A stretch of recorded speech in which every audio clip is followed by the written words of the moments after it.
What's up, everybody, and welcome to episode 5 of the Tour Podcast. My name is Austin Dahlquist. I'm really excited to bring you Nick Regas today. Nick is my great friend who runs for Lipscomb University. He is also a grad student, and he is co-founder of Enerza Fuel. Enerza is a pre-run drink that has electrolytes, it has caffeine, and all natural additives that will bring you to your next PR. We'll talk about that and a lot more today. But before we get started, check out Sub4Tour on Instagram, sub4tour.com. Grab yourself a hat and a shirt. Get a free sticker with it. Let's keep pursuing our dreams together. Let's go.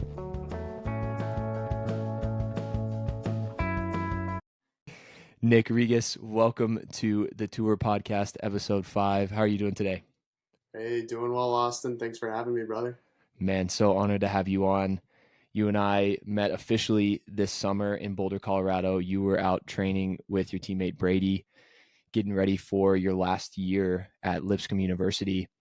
And people may know who you are, they may not. Nick is a distance runner there at Lipscomb University. He started at Ohio State. He's also pioneering Enerza, which is a pre-run supplement that is a drink mix that is changing the game, will change the game. You can see it here in my video and Nick's video as well. Looking good. We got some sweet product placement here. Check out the YouTube. But Nick, for those that don't know you, for those that do, would you like to just start with kind of where you're from and what brought you to now your dorm in Nashville, Tennessee? Yeah. Thanks again for having me on. I'm originally from Canton, Ohio, and I started running to get in shape for basketball tryouts my freshman year of high school. And so that's what initially brought me to the sport. And all of a sudden I found that I was a little bit better at running than I was at basketball, and ended up getting cut from the freshman basketball team, which was one of the biggest blessings in my life. And that just made me go all in on this running thing. From there, was able to walk on at Ohio State, which was just another wild journey. Just super thankful for that experience. And then when I graduated, I was even looking to take things to the next level in training and with running and in other areas of my life as well. And that's what brought me to Lipscomb and the great city of Nashville, Tennessee now. Let's go. Yeah, Nashville is definitely, Nashville is definitely like a, destination city, it seems. Seems like a lot of people are going there, and they got those new houses. What do they call them? It's like 3 stories, but they're skinnies. The tall and skinnies. Yeah, tall and looking skinnies. At some of those right now. All over. Let's go all over Nashville, and yeah, a great food city, a great place to go and hang, great sports city. But Canton, Ohio, did you do basketball? Was just LeBron James or the basketball culture? Was that something that inspired you to do that, or? It was just like kind of like my first love in sports. Yeah. Still is. Obviously, LeBron had like a huge impact. Grew up a huge LeBron fan. It's a little period there where I was a big anti-LeBron guy after he left. But then, great redemption arc there. Still pulling for LeBron ever since. But still hooping to this day. Let's go. Try to not too much during the season, but it still is like my first athletic love. So I still love to get some shots up whenever I can. Let's go. I completely agree. That's going to be step number 1 in my post competitive running, is going to be putting on probably 20, 30 pounds. And then I want to dunk. I cannot dunk as a 6'3" man. And it's sad. All the miles have worn me down. Can you dunk? No, dude, same, man. I have 2 big athletic goals. There's 2. I gotta break a 4-minute mile, and I gotta dunk a basketball. Let's go. Those are 2 things I gotta do. I won't stop until I can do it. So, let's go, 100%. And I remember when I was 18, not a lot of miles in the body yet. I could dunk a tennis ball. That was probably my most springy, probably maybe my most explosive year of my life, when you could just finish a run and recover immediately. But that's super cool how you came to Lipscomb and you're a runner. When did you find out that running was, so you said you were better at it than basketball.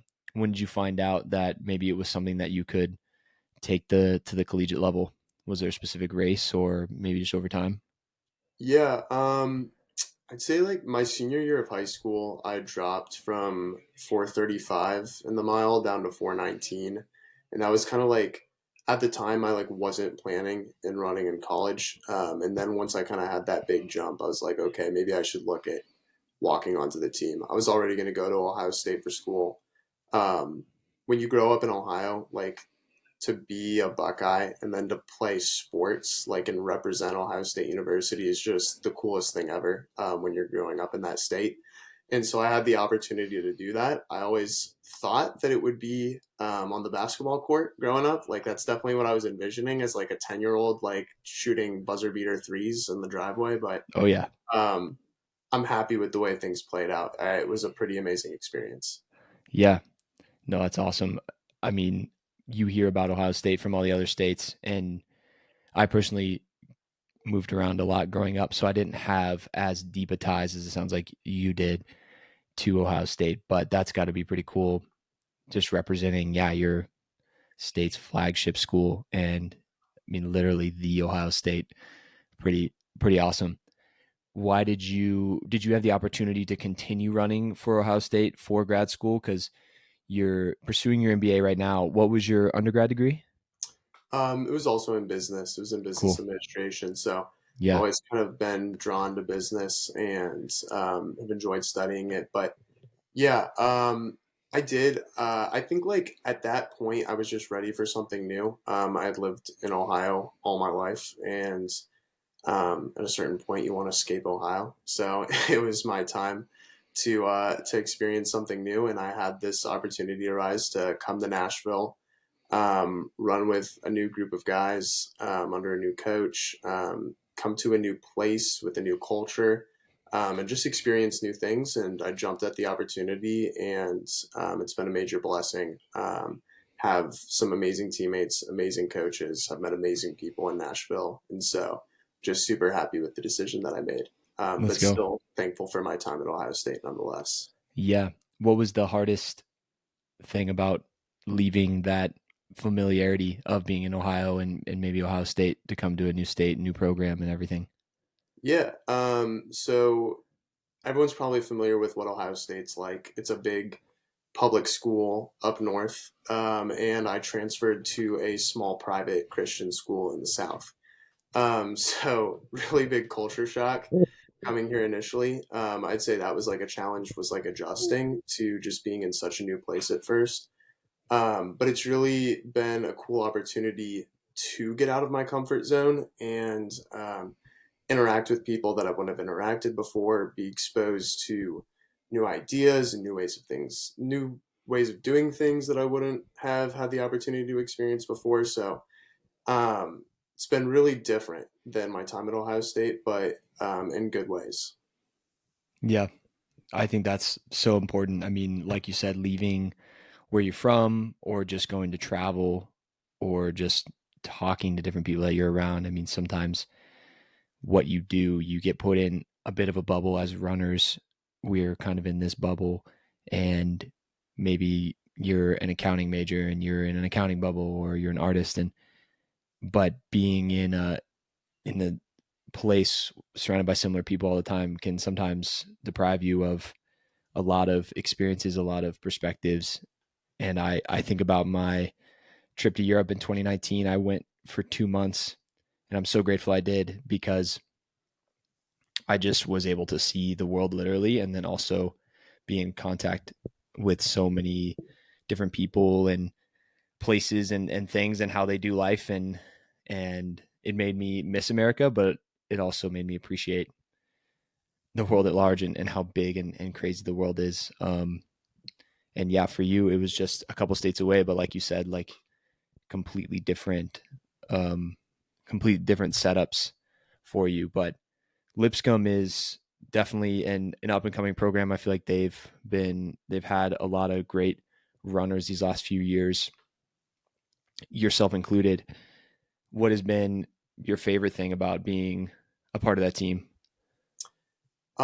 Favorite thing is just being around a group of people that all are just so passionate about getting better and passionate about the sport. It's been great to just be surrounded by a group of guys here, particularly that are just so supportive of each other, both on the track and outside of it.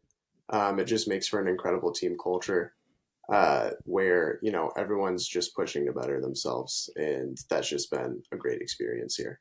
Yeah, culture is so important, and I would share a similar story to my time at Arkansas. We were just encouraging to each other and positive about our running and just about our life. There wasn't really much beef on the team, and I mean, people had arguments, disagreements, but it started from the top too.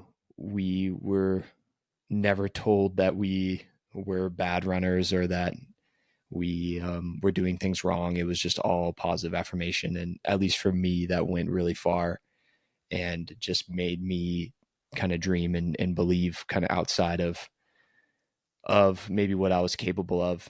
But I think that that's important because as runners or just competitors in general, I think you just got to be a little naive. I think you got to be naive about life in general, because your mindset is so important. And if you're surrounding yourself with negativity or with people that aren't going to push you, then that limits your potential. I believe. And so that's great that you have that culture, because I'm sure you've heard of a lot of other cultures on other teams and other situations where that's not the case. And so that's super cool. So as a runner, what do you specialize in? What distance? It's kind of funny because like I feel like when you're a distance runner, you just kind of do everything. But I'd say primarily the mile is the focus in indoor, and then once spring rolls around, starting to dabble in the steeplechase a little bit. So kind of 1,500 steeplechase. But then again, like in the fall, I was running 10Ks. I didn't have cross country, so I was just kind of doing everything. Who knows? Maybe I'll get thrown in the 5K in the spring. I think that's kind of the beauty of it, is doing some of those off events and just having fun with it. Yeah. Which one is your favorite? Oh, definitely the mile, man. Yeah. Since high school, it's definitely been a favorite for me. I love the steeplechase too. Like it's a blast, but there's just something special about the mile. I completely agree. It's my favorite as well. It's magical. I think that 4-minute barrier that you mentioned earlier is something that's just deeply ingrained into running lore, and so that is, you're racing this weekend. Are you doing the mile? Yes, sir. Cool. Yeah, taking another stab at it. Let's go. Heck yeah. And so yeah, Nick's racing the mile this weekend at Vanderbilt. And yeah, that is something, so that is like your primary goal in running right now, is the sub 4 mile, would you say? Or Yeah. For the moment, definitely, it's going for that sub 4 mile.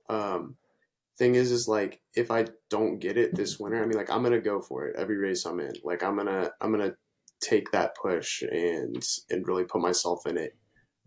If it happens, amazing. If it doesn't, then I'm just gonna keep going for it, man. Like just yeah, keep putting the nose to the grindstone. And like that's kind of been like my mentality, is like it's not like this is your only time to do it. You better do it. Like I don't want to put all that pressure on myself. Um, just kind of looking at it as I'm just gonna take each race, put myself in it, learn from each race, and move to the next one. yeah, that's the way to do it. I think because too many people get focused on their time each lap or how they're feeling.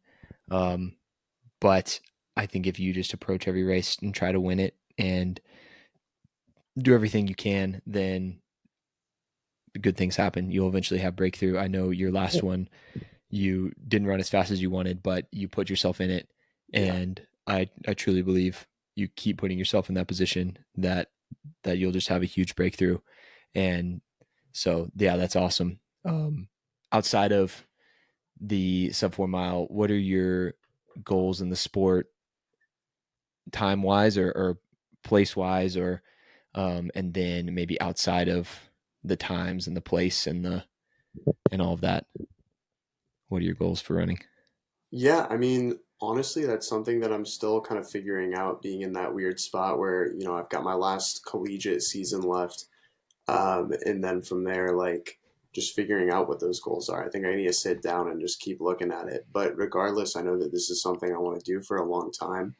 I kind of have this beautiful opportunity with Enerza where, I can keep competing as an athlete and representing that brand, and going to races and sharing the story behind the product there. Um, and so I guess I'd say I'm like still figuring out. The goal, like outside of like the races and the times, is my grandfather is originally from Greece, and so I've been trying to get my Greek dual citizenship for a while. Would love to represent Greece at some point in international competition. Wow. Like that's been a big goal of mine for a while. Yeah. Dang. That'd be awesome. So cool.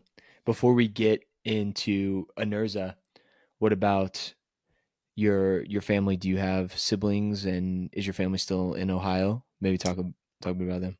Yeah, currently all three immediate family members are still in Ohio: mom, dad, and little brother. Little brother's looking at law school right now, so we'll see where he goes. I've been trying to make the pitch for Nashville, trying Wow. to get him down here, but we'll see what happens. But yeah, love my family.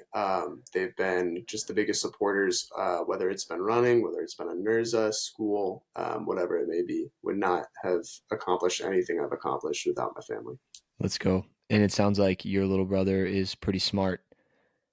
Smart kid, talented basketball player, definitely Let's the go. best hooper in the family. Dang. Could have been a pretty amazing runner if he stuck at it, but he had other aspirations. So Did he play in undergrad or nah, nah, he nah. didn't? He just.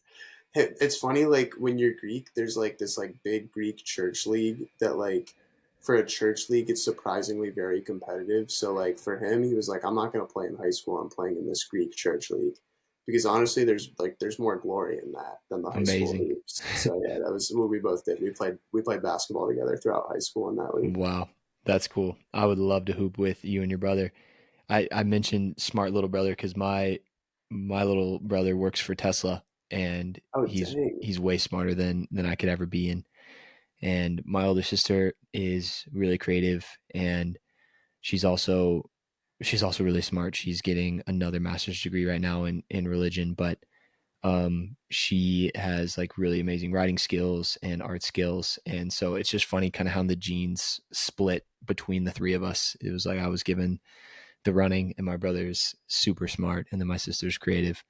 But it's cool kind of how siblings can take different paths, as you Totally. mentioned, even though Sometimes it feels like we're the exact same person, and then other times it feels like we aren't even related. Like you yeah, can be so similar and so different at the same time. yeah, growing up in the same environment, and that happens, and that's super interesting.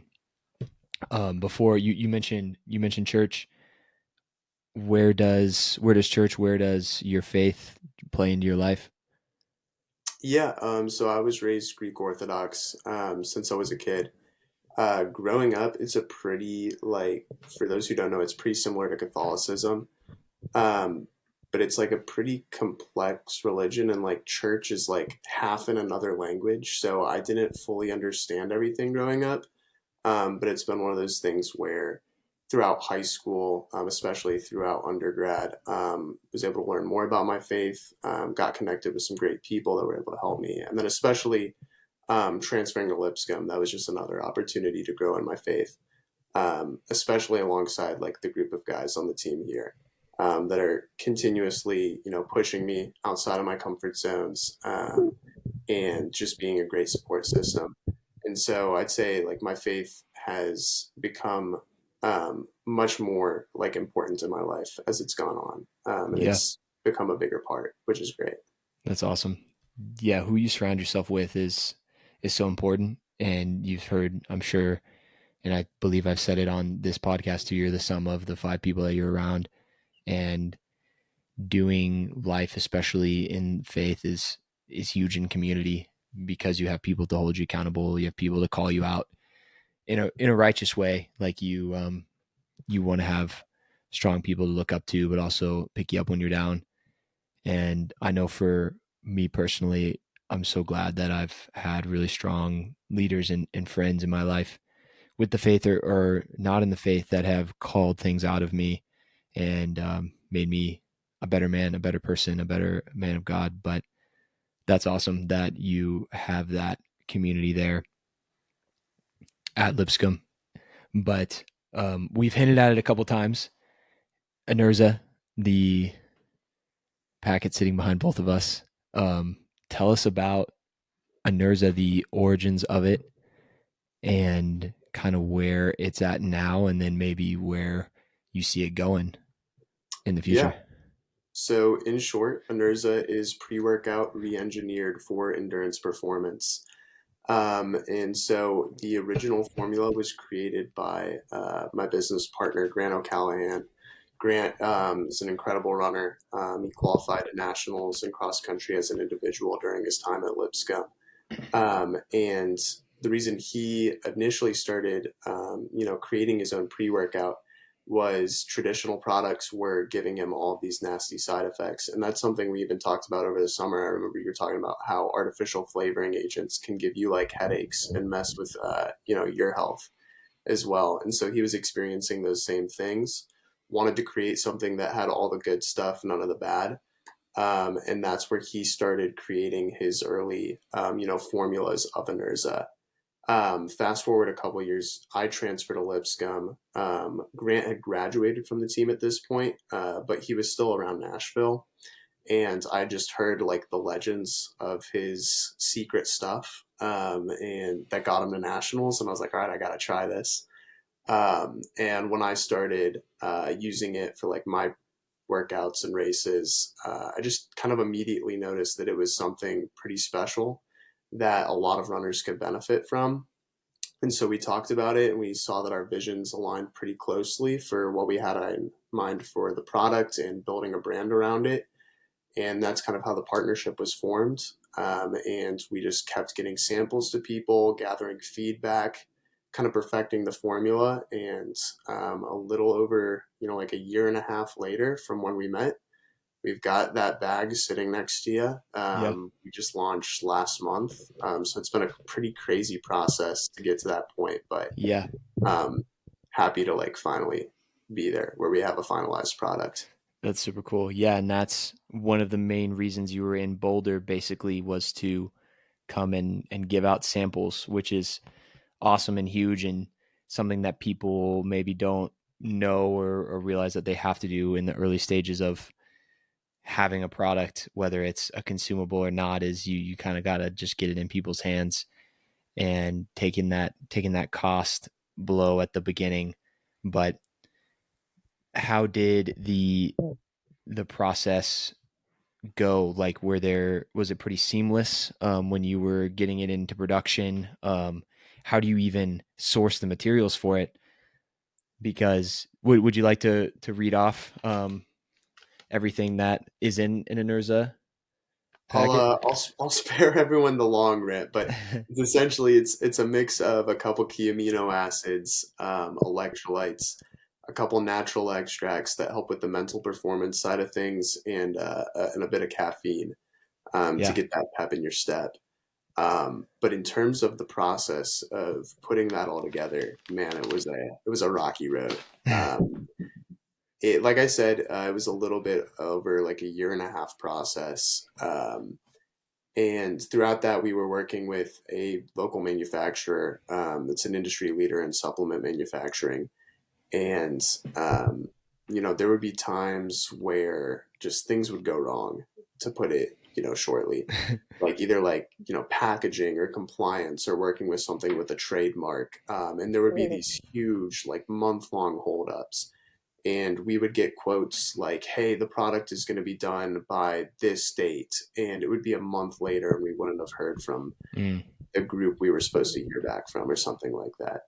And so we pretty quickly learned that throughout this process, there were going to be certain aspects of it that would be out of our control. Even if we did every single thing right and we got what was asked of us back within one day and we met every timeline, there were just going to be other outside circumstances that we couldn't control. And Yep. at first, that was really frustrating. There were times I wanted to just run my head through a wall. Like was going crazy.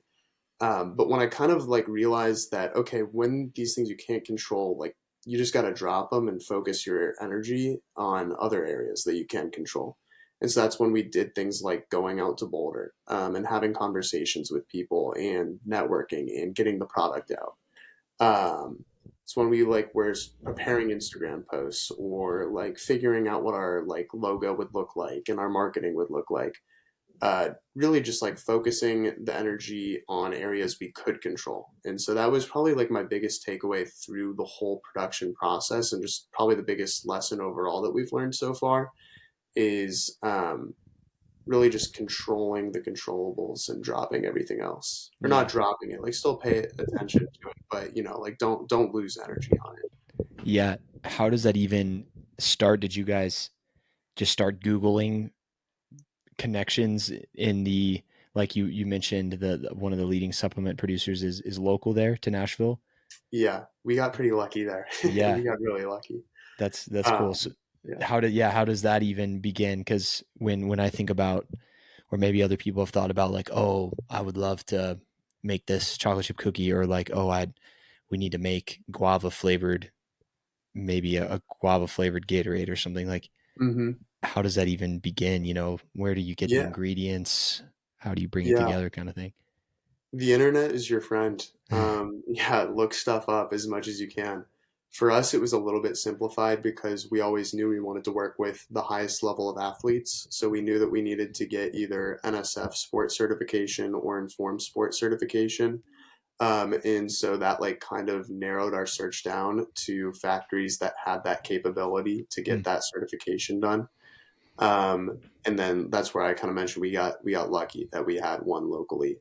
There's only a handful across the United States that can Wow. even get those certifications for powdered supplements. So, um, but yeah, like just look things up, and just start taking the steps, call places, ask questions, those kind of things. Yeah, I think people can get daunted by the big picture. And Dominic Schluter, a good friend, the Running Effect, he was talking about, um, when I had a conversation with him about building kind of his podcast and his platform. It's like from the outside, he wants to build this big thing, but then you just gotta like take it a step at a time. Kind of like you just have to keep doing, just like keep trying.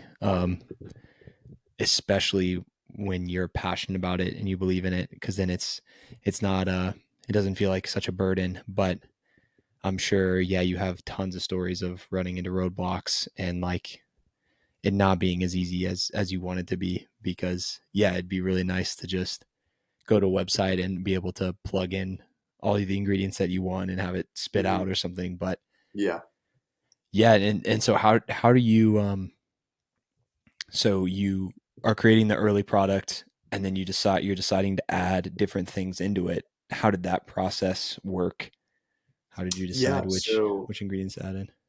we did over 1,000 sample tests. Like we had Wow. produced over 1,000 samples that we had gotten out to athletes every time we tried to ask them for their feedback.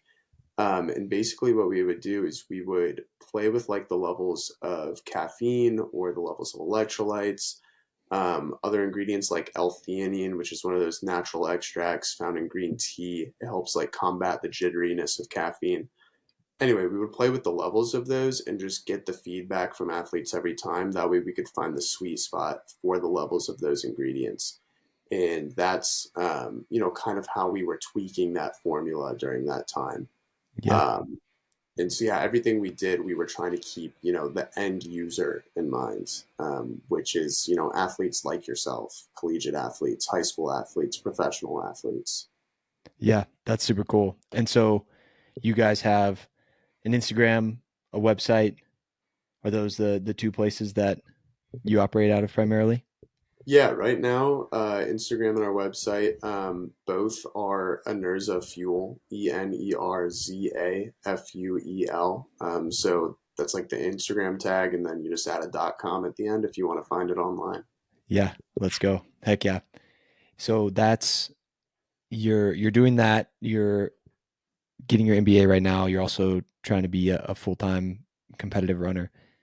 How do you balance doing all of these things, and you're doing them all very, very well? How do you manage all of those huge things in your life? I appreciate it. Yeah, it's a balancing act for sure. I'm like also like picking up hours at Fleet Feet right now just to, have spending money on the weekends. You're doing the But runners. That's like the runners tribute. I feel like most yeah, runners got to work at a shoe store at some point. well, and it's I cool. never did, but I feel like most runners I know have spent time in a shoe store. I love it. It's like a great opportunity. You get to help people every day who are coming in just looking for, either ways to get faster or just simply to get rid of their foot pain. Yeah. So it's great. And then also like we're getting the product into the Fleet Feet Nashville stores like Oh, that's currently. huge. So it's going to be cool to where I can like even just talk about the products with people in the stores. Yeah. But yeah, balancing. I feel like it's just been like trying to be as efficient as possible with my time. I've never been like a huge calendar person, but like I feel like now I almost have to because like I just put everything as reminders in my phone, but now it's getting to the point where I have like 10 or 12 reminders a day. I'm like I might need a more efficient Yeah. system for this. But I've always been like a person where when I'm doing something, I try to be fully in that moment. Um, and I think that helps me be efficient with my time. Like I try to limit distractions as much as possible, which Yeah. helps like balance everything. That's huge. Just to have like total focus on what you're doing. Yeah. Yeah, I mean it's things as simple as like, okay, I'm doing this podcast with you right now. Like let's put everything else on do not disturb. Or like let's be fully in this moment. Yeah. I think like little things like that, when you shut out all the outside noise, it helps you accomplish more. Yeah.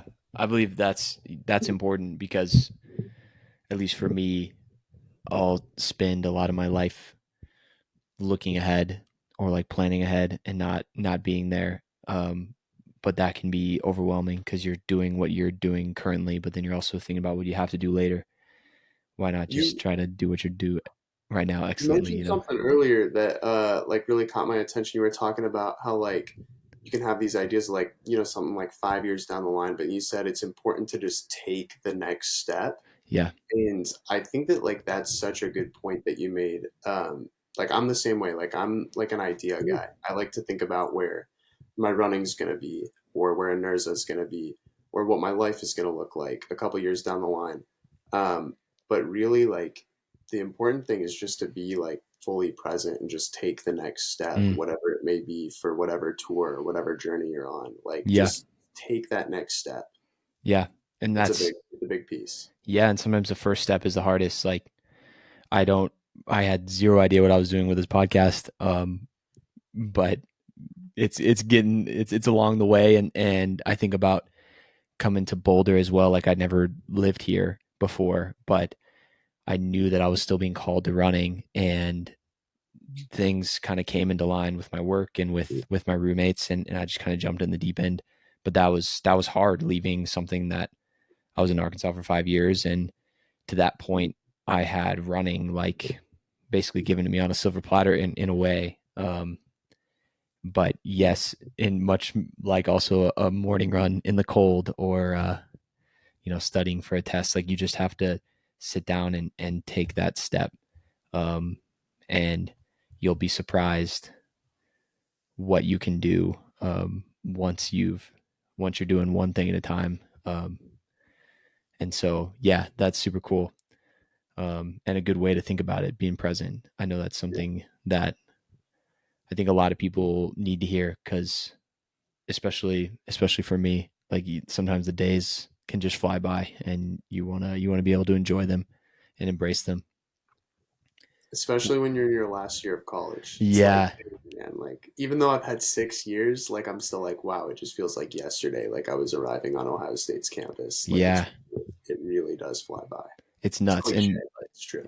oh, for sure. And they probably told you, seniors on the team were probably like, oh, like, appreciate it, freshmen, like it's gonna go by quick. And I was like, whatever, like Yeah. that's forever away. And all of a sudden I'm 28 and 4 years removed from college, 5 years coming up, which is so crazy.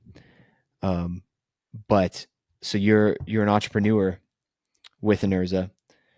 what is the best thing about being an entrepreneur, and what is maybe the hardest thing about being an entrepreneur?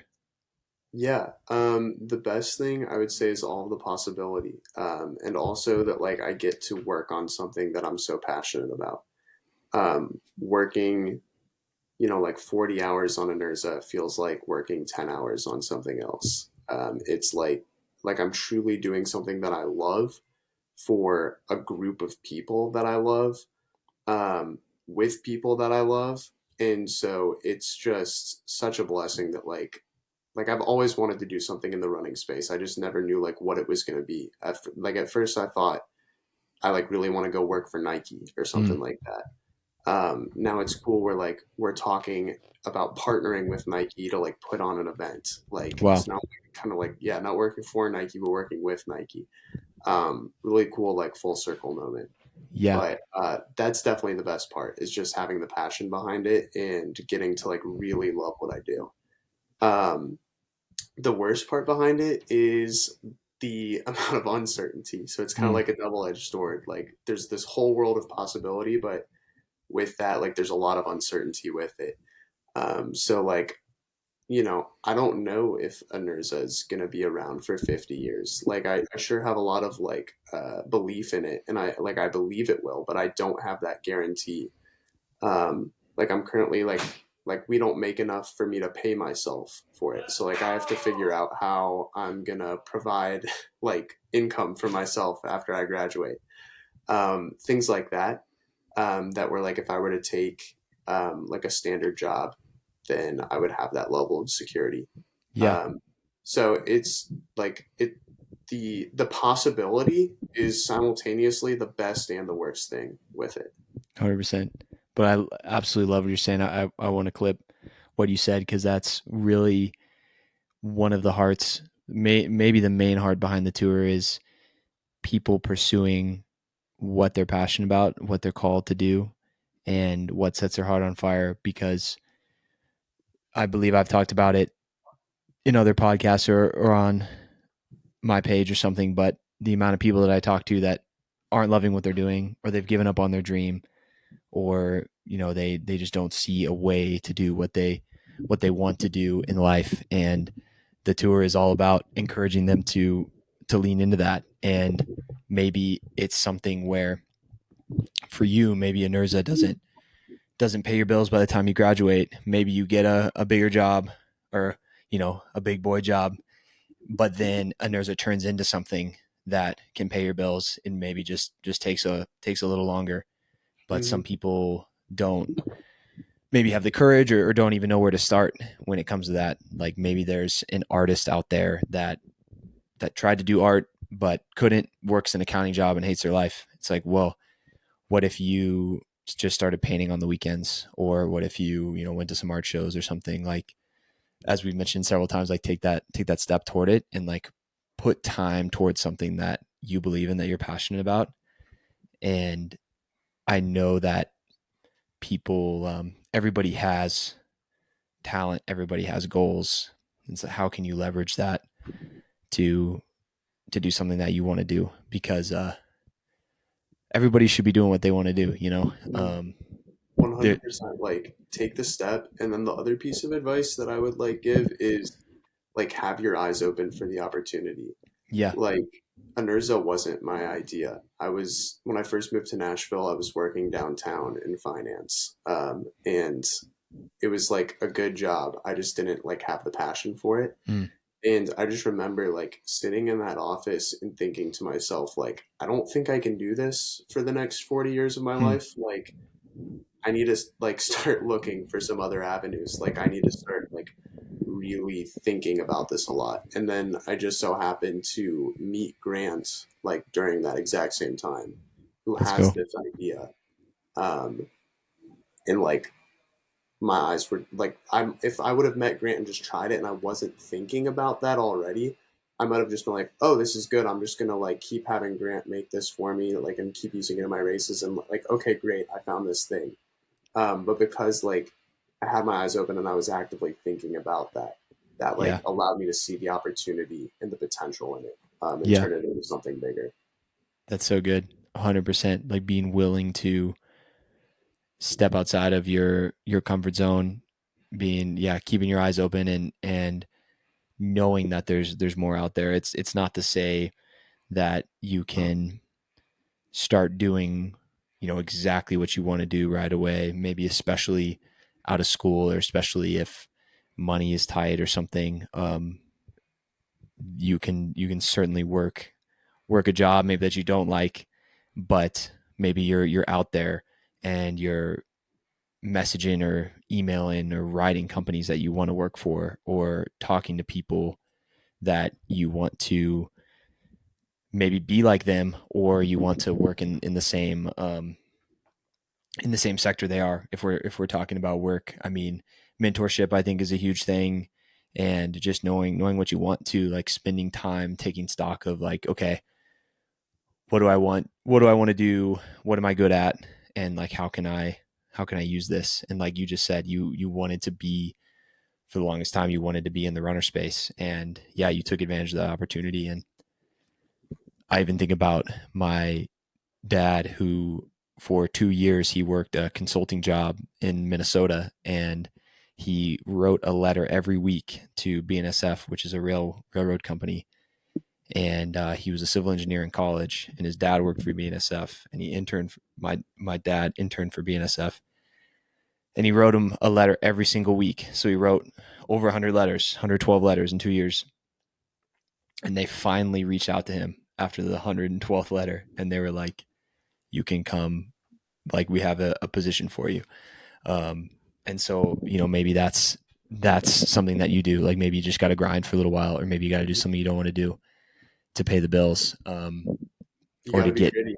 to get where you want to go. Yeah, Almost grit. like Grit is huge for sure. And we all had jobs, we've all done things that we don't want to do, especially in school. Um, but yeah, you kind of talked about some great advice that you've received. Do you have, or some great advice that you give?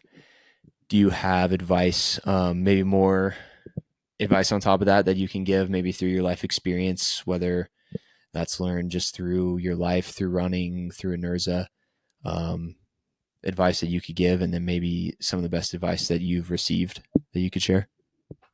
Yeah, I'll just jump like straight to the best advice I've received because that's like the first thing that popped in my head. And it was from an assistant coach back at Ohio State, a volunteer assistant who, like my first couple of years at Ohio State, like really were not going well on the running side of things. Like, I just wasn't improving. And the advice that he gave was to just keep showing up. Like, don't quit. Just keep showing up, stay consistent, keep going for it. And I've really just tried to apply that to my running ever since. But now, like, I've just seen the value in that in so many things outside of running as well. Yeah. Like, just keep trying, keep taking that step. Like, keep shooting your shot, keep writing that letter. Um, Eventually things are going to pay off, like if you don't give up. But when it's that picture that everybody's seen with like the dude in like the mine with the Yes. pickaxe, and he like stops right before he gets to the diamonds. Like, Yeah. another kind of cliche, but like, man, it's true. Like, you don't know when you're about to make that big breakthrough. You don't know when you're about to make that big jump. So really just keep showing up is Yeah. just such good advice that I'm thankful to have received. It's so good, man. Yeah, and that's something that's cliche for sure. And there are probably many times in your running journey, or in an Urzo, or just in life, where you probably wanted to give up, or you probably wanted to change things up. And I fully believe, through my faith, like, God will give you the desires of your heart, and He'll reward the work that you put towards something. And maybe the outcome isn't what you expect, at the onset, but I believe that, He will honor that talent that He's given you, that passion that He's given you. And yeah, it could be totally different. I mean, you mentioned Nike earlier. That's something that, could still be a job for me down the road, but that was like my idea too. I was like, I'm gonna run for Nike, and then I'm gonna work for Nike. And Mhm. he I've been led to my job now, which I love and appreciate so much. And it's something that, and I wanted to work marketing for Nike, and my undergrad degree was in marketing. And Same. I don't, I don't do marketing.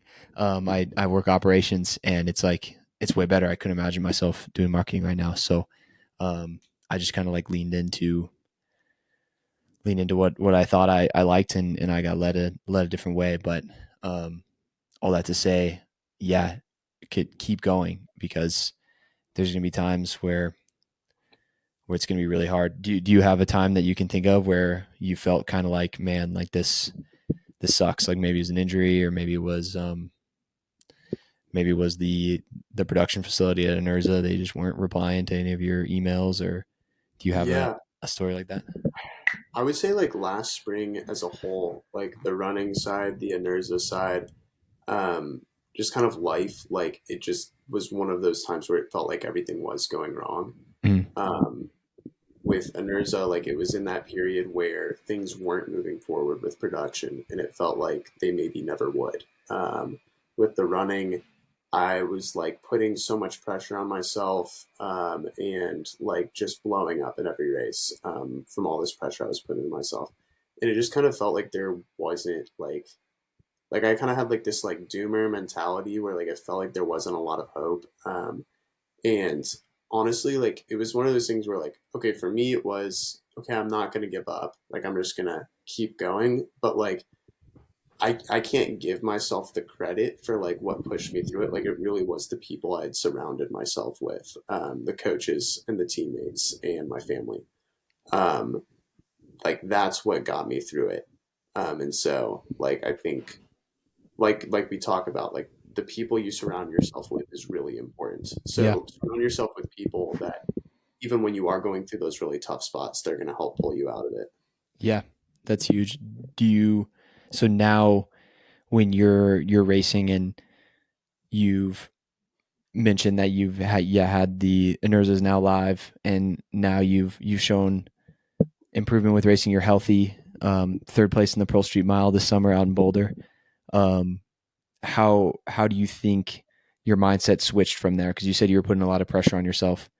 Yeah. Um, how do you deal with pressure, or how did that change for you? I think the biggest switch was honestly that Pearl Street Mile that we ran back in Boulder. Like just warming up with your group, cooling down, like from the start to the finish, I was just having fun with it, man. And then Mm. when the gun went off, like I was competing, like I was trying to chase you down, even though you gapped us all in the first lap. Like, This is my but only chance. like when the gun goes off, yeah, like compete, lock in. But for me personally, I've found that like the more loose and the more fun that I can have with it throughout all the rest of it, like the better things are going to go for me. And so yeah, that was like that Pearl Street Mile was the first time that I like really realized it, because it was coming off like a really tough spring where I was putting too much pressure on myself. That Yeah. was when I kind of shifted the mindset. And now just going forward, I try to replicate that same like atmosphere as much as I can. It had been a while before like I had raced, because I didn't have any eligibility in the fall, so I had like a kind of tough opener where like I was kind of slipping back into that old pattern of just putting too much pressure, locking in way too early, this past weekend. And I'm kind of thankful that I did have that experience, because it was a reminder to myself, like going into this week, like, hey, like loosen up a little bit. Yeah. There's more to life outside of like what you do in the Smile on Friday. Like Yeah. just have fun, enjoy it. That's so good. And that's something that I certainly struggled with for a long time in college, more so in kind of my first couple years out of college, even, was so much pressure on. I need to perform. I need to capitalize on this opportunity. And it's running at the end of the day. Like you said, like it's something that we get to do. We don't have to run for our lives. We get to run in circles and like see how far our God-given talent can go. But Mm-hmm. then also I think about, and I kind of cringe, or maybe I regret like the fun that I could have been having with the racing and with the trips, that I'm just like freaking out about a race. Like it's supposed to be fun, and the racing too is supposed to be like, you cashing in on all the work that you put in. Like you get up at 6, 7 every morning and you're in the weight room and you're running every day, sometimes twice a day. The race is supposed to be the part where it's like, hey, this is a celebration of the work I've put in. And so yeah, I absolutely love that, and something that I've really been trying to do personally these last couple of years. And what's funny is when you're able to let it go and have fun with it is when you perform your best. I think that's like a psychological thing too. Like you just kind of relax into it a little bit, and then your body's able to, you're not tightened up. Your body's able to get more out of itself. Yeah, exactly. Yeah, I mentioned on the last pod or 2 podcasts ago with Jack Anstey, the 38 special song, "Hold On Loosely But Don't Let Go." If you cling too tightly, you'll lose control. I just want to say that again because I just think it's such a good lesson. Like you want to take running seriously and you want to get the most out of it, but if you hold too tightly to that or anything in life, like it's gonna control you, and you're not gonna have a good time with it, and you're gonna like waste something. So yeah, that's super good. And you mentioned before we started talking, and you mentioned a little bit there about like locking in before a race. Like you try to wait until maybe right before the race to kind of get in that race mindset. Do you want to talk about that a little bit? Yeah, I even think like Billy kind of talked a little bit about it when you had him on the pod, like where he's like even just like laughing and like cracking a joke before a race. Like I've kind of had a similar experience where like when I'm like just loose, like on the warm up and like having a good time with my teammates and just enjoying it and smiling and just enjoying being in the moment. Like that's when I'm gonna race the best. Like obviously like I kind of talked to you about before, like the podcast, like when you're doing like that last pre-race stride, I feel like that's like the best time for me personally to like flip the switch and like, okay, hey, like I'm racing all these guys. I want to beat all these guys. Yeah. But up until that point, like for me, I'm gonna try to be as loose, be as friendly, like say what's up to somebody if I know that I'm racing them, something like that. Yeah. Which I know like people have different perspectives on, and I think it's because everybody's different. Other people are going to operate better when they lock out a week out from the race. Like maybe they have that Mamba mentality. My old coach, Kadivas Robinson, would talk about this a lot. Kadivas was a 800-meter Olympian, amazing runner, amazing coach. But he would talk about like the Mamba mentality. And he was like, hey, that was great if you can handle it. Like not everybody is Kobe Bryant. Yeah. I'm not Kobe Bryant. Yeah. Like, like I can't do that, man. I'm gonna operate better when I'm like Billy the Toad.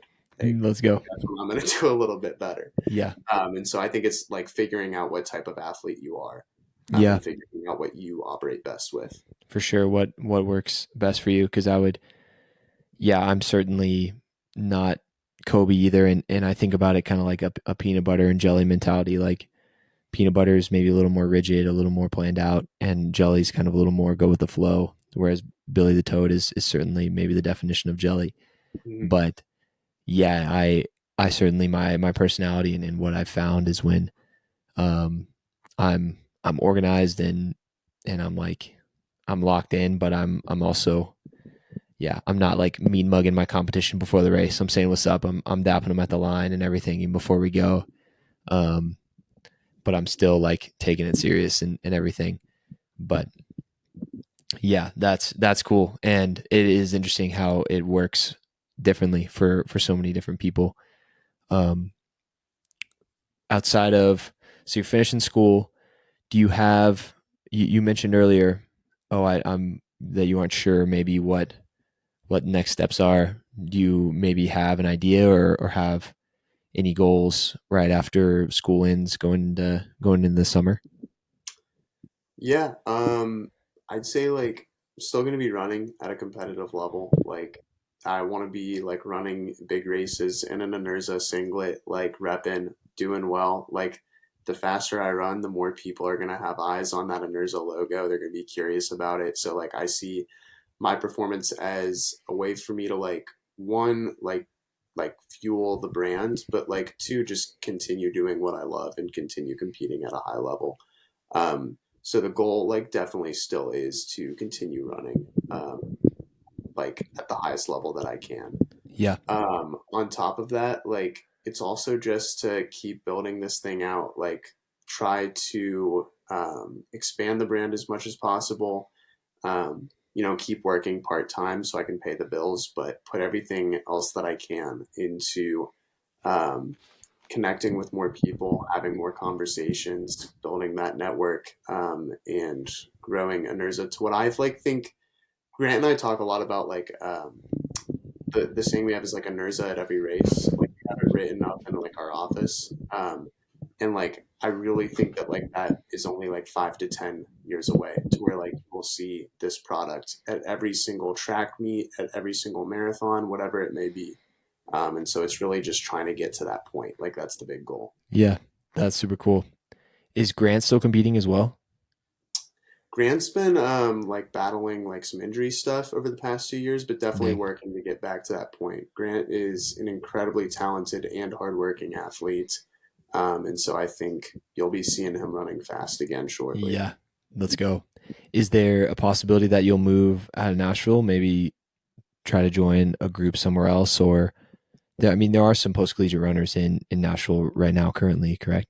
Yeah, we've got a great group of guys training in Nashville, which is really cool. I'm close with a lot of them. Um, we've talked about this. You know how much I love Boulder, Colorado. Yeah. So I definitely can see myself out there at some point in my life. I think for now, like, want to spend some time in Nashville and really like grow our roots here. But Boulder is definitely like, and I've talked about this a lot with Casey Reese, the co-founder of Sock Moose. Just yeah, Shout out Sock Boulder's Moose. a great place. Shout out Sock Moose for real. Great socks. Yeah, best socks in the game. So good, so good. But yeah, Boulder is like such a cool place to like one train and be an athlete, but two to grow an athletic brand. Yeah, So that's definitely it's definitely a spot on my radar. for sure. For sure. So after school too, you think you said you would maybe just work part time and run and do a Nerza and not maybe try to get a huge 40, 50 hour week type of job? No. I mean, I'm all in on Enerza, to be honest with you. Like, I see this as something that I'll be doing for the next 50 years of my life and be involved with. Love it. And I think that I can make that a possibility by putting as much time as I possibly can to it. So, Yeah. the goal is to really just like not live luxuriously per se, but just like keep costs to a minimum, work part time, pay the bills, and put everything else towards this project that Grant and I are both pretty passionate about. So cool. Living luxurious is overrated anyway. We can't take any of it with us. It's the simple things in life. Yeah, 100%. That's cool, man. What do you do, switching gears a little bit, what do you do outside of running? How do you relax, or what are some things that you enjoy? Dude, being in Music City is nice when you love music. Let's go. Definitely a music guy. I love going to concerts, talking about music. That's a big one for me. Trying to read more. Stoicism. That's kind of like a weird, like little tangent, but Okay. got really into Stoicism over the summer. So like, Marcus love. Aurelius, right? Yes, sir. Yeah, meditations. That's like definitely like the most reread book ever for me. Okay, Um, meditations. yeah. So like kind of like a variety of different things, and honestly, just spending time with people. Like I'm like an extroverted, um, like a small group extrovert. Like I like spending time with like small groups of people a Cool. lot. Let's go. What music do you like? And I said outside of running earlier, I mean outside of everything that you're doing. But what's your favorite kind of music? Dude, like if I like just throw my Spotify on shuffle, it'll be all over the place. Like it'll go from like really intense drill rap to like Claro. So it kind of bounces all over the place. It's pretty eclectic, but I'll say like I used to be like a big anti-country, anti-folk guy. Since I moved to Nashville, it's really growing on me. I say like Tyler Childers is like the biggest artist everybody's been putting me on. Okay. Yeah, Like definitely getting more appreciation for that side. that makes sense that country music is growing on you in Nashville. Yeah, yeah, It is, yeah, kind of like for the sure. It's country. it's big down here. It's like the country music capital of the world, is it not? Yeah, Yeah, yeah. I mean, I didn't it's really crazy. have a choice when I was moving here, but Yeah, it, Broadway it's is been good. a crazy street. So many bars, so many things to do. Yeah, Um, Broadway's wild. I'm sure you've gotten a few Broadway stories from y- Billy. oh yeah, and I've been on Broadway with Billy, Oh and boy, I you've think lived you've lived the I've lived stories. it, which actually is kind of a funny story. It's you people may have talked about, or at least people in the running circle, like they are somewhere for a meet and they have the early flight the next morning because that's Mhm. like the only option. And the joke I feel like that's always said is, "Oh, I'll just stay up until my flight." Mhm. Well, I had Music City in 2021. I had a 5 a.m. flight, and I think it was the only one that got me back to Boulder slash Denver because my wife's cousin was getting married. Carol was just my girlfriend at the time, but it was her cousin getting married, and so I had to be back for that. And I think the race was on a Sunday night or something. Anyway, I went out with our friend Billy Svecko, and several of my teammates, and I didn't even drink, but we hit all these bars. We were dancing. We went to cookout at 3 a.m. That's the Um, way to end it. That's got perfect. got the cookout, and the funniest part though is I dropped Billy and our other friends off at his place, and then I drove his car directly to the airport, left the key underneath the tire, parked it, left it underneath the tire, and then just walked into the airport. And yeah, just didn't sleep. Just got on the plane. I nodded off for a little while, and then I got home that afternoon and slept a little bit, and then went to this wedding, and the wedding was great. But then yeah, that following day, I was in shambles because of the Yeah. because of Hey, the it sounds sleep. like you at least had a proper Nashville trip. Oh, That's good. it was dope. Yeah, had some Hattie B's chicken too. That's another question. Really good stuff. What is your favorite? What is your go-to restaurant in Nashville? I feel like it is a food destination. Yeah, I really like Edley's barbecue. I think that Okay, their stuff is really good. So if you're ever in Nashville and you see an Edley's, pop in. They got some good barbecue. let's go. What is Good hash. the hot chicken place to go to? So I've really only had Hattie B's Okay, since I've been here. So I me gotta too. I gotta expand like the hot chicken. Try a couple different ones. But Hattie B's like does live up to the hype. It's really good. Oh man, it's great. Yeah, I feel like Nashville is the spot for hot chicken, like brunch too. Yeah, some barbecue because it's like the bachelorette party capital of the world. It seems like every time Yeah. I've been there, there's like 15 of those cycle. When they're all cycling and Yeah. drinking on the, I don't even know what it's called, but yeah, there it's always a good time there. But Will you are you racing Music City potentially this summer? maybe we'll see. Yeah, about Okay. timing. Do you know what date it is? I want to say it's like real early June. Okay, yeah, potentially because I think like Portland Track Fest is in the middle of June, and then yeah, USA's is at the end. So yeah, potentially it could be Cool. really fun. Cool. We'll have to talk about that. Yeah, because Yeah, like depending on like regionals, nationals, that kind of stuff, like also might be running that let's one. go. So Yeah, we can yeah. talk. We can talk outside of the pod on it. Um, but we can go ahead and get to the last question that I ask every guest. Cool. Um, the last question is, if you could have any type of unique feature to your future home, what would it be? Sunroom. Sunroom easy, man. Okay. Okay. Just like a nice little like corner sunroom. You can like go out and just get some natural light, read a book, listen to some music, like just chill out, have a Yeah. couple friends, maybe have some good conversations in the sunroom. I'm like getting really excited about this just talking about it. Yeah. You didn't send me this question beforehand and like off the rip. I was like, man, like this You this is like a passionate subject for me. I need one of those. let's go. Do you have experience with a sunroom? Is this something that you grew up with or that you saw one time, or why so passionate about it? My buddy Luke Landis and Aaron Wood, they live in Denver, former teammates. When I was visiting them this summer, their new place had like a really nice sunroom, and Dang. like visiting their place, I was like, dang, like gotta have me one of these Yeah. sunrooms at some point in my life. So is it just glass, and then is there like a door, a screen door that you access, like the Yeah, backyard or yeah, something? totally that kind of thing. But yeah, like mainly like glass room just gets a lot of natural light. Let's go. Big Yeah, natural light guy. maybe you can get a tall and skinny there in Nashville and put a little sunroom at the top. Potentially. A little renovation, who knows? Yeah, This is a good question. I feel like people like this isn't like a typical like last question. I like this one.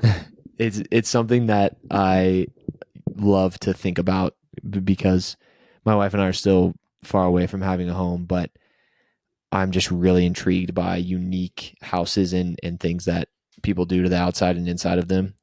And Yeah. I just daydream like mine. I might have told you or mentioned is an indoor basketball court, Mm, and that would just be that so would be my fun. second. That would be Yeah, my second option, man. because That's like highly basketball, as you recommended. know, it's like hard to you have to usually go somewhere. If you go Mm, outside, it sucks. Sometime, most of the time, it kind of yeah. sucks. The rims are triple rimmed. Inside, you gotta be part of a gym or you gotta drive there. Yep. But it'd just be so cool to just walk downstairs or I mentioned in the Jack podcast, like just buy a barn and or like buy a home with a barn on it and then just turn the barn into the inside into a basketball court. Maybe that's the way to do it without breaking the bank. But Hey, I've actually got one last question for you, if that's yeah, right. I'm gonna flip the script a yeah, little let's bit. go. We've Let's go. talked about basketball a couple of times. We've talked about the 4 minute mile a couple of times. This is something that like me and my teammates have talked about. How many sub 4 milers out there do you think like have slash can dunk a basketball? Oh man, probably so small.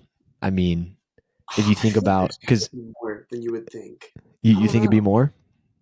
Because like what percent like are like above 6 feet tall is like Yeah. the question. Like that's like a big limiting factor. And then Yep.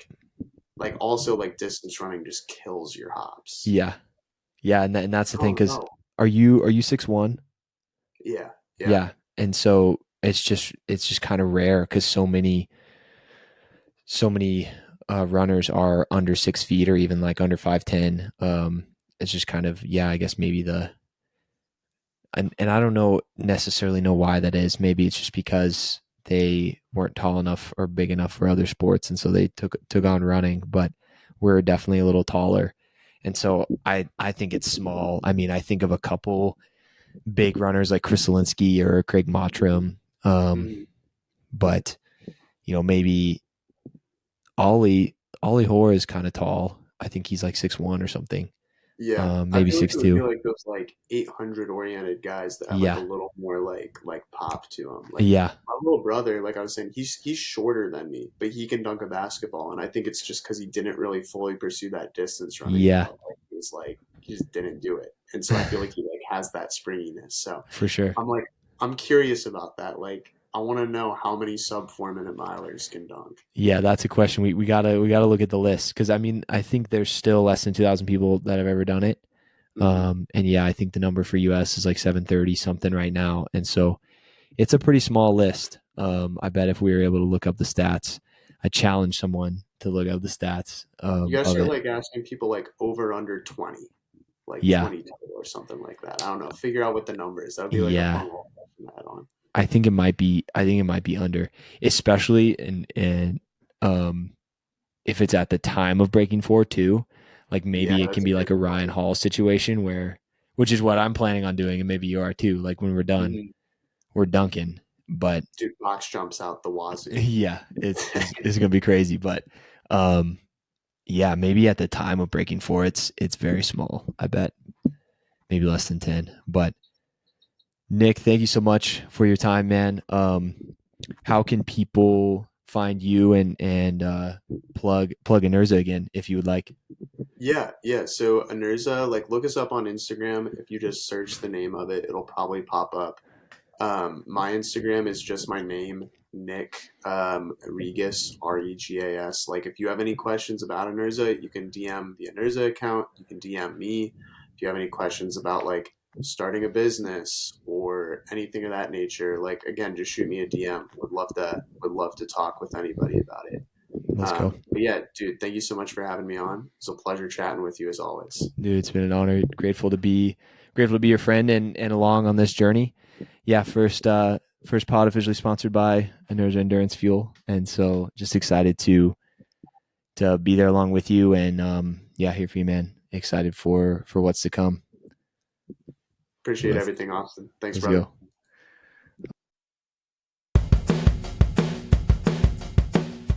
Thank you so much again for listening to the Tour Podcast. My name is Austin Dahlquist. That was episode 5 with my good friend Nick.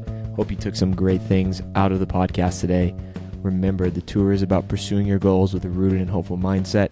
Let's keep our head up. Let's keep pursuing our dreams. Let's not give up. Check us out at sub4tour.com and sub4tour on Instagram. Hope you're having a great day.